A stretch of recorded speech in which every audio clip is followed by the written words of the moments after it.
Recently in prayer, I've been asking the Lord this question. God, what I do, I want to be doing it strong 5 years from now, 10 years, 20 years, 30 years, even 40 years from now. I don't want to be somebody who's doing something great for the Lord and then kind of fade away.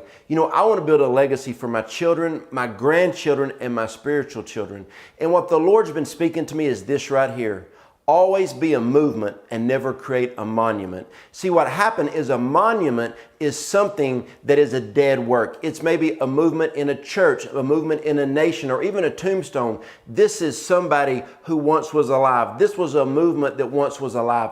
But the Lord is saying this, that if you always live your life as a movement, then you will never make a monument. And whenever your time is over, your life, your movement will continue on. There's so many great men of God who now have universities in their name, and the movement that they created are still going today because they never stopped and looked back at something as it was dead. There's so many denominations, sadly, to say that their doctrines and their theology is about charismatic Pentecostal movements, but their services are dry and dead. Why? Because they camped out. We like to sing songs about the river of God. Well, have you ever seen a river that is a natural river and it's straight for hundreds of miles? No, because they turn to the right and they turn to the left and they go up and down, and they're always different. That's how our life is with the Lord.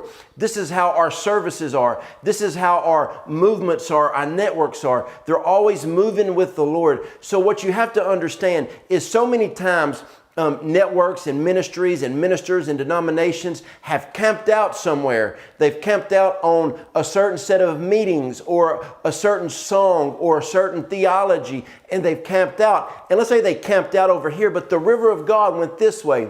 They camped out and said everything has to be just like this right here, or it's not an authentic move of God. But what you have to understand is some people do that even in the way that they dress.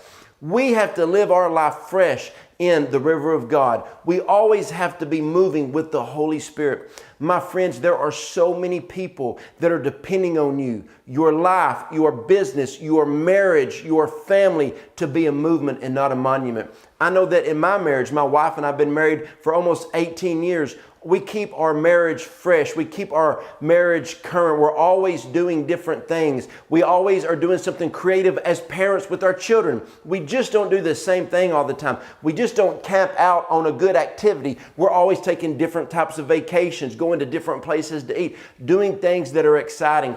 You have to always have a fresh move of the Holy Spirit in your personal life, in everything. If you're a business owner, stay current with God. Just don't try to do one thing that was successful in one season.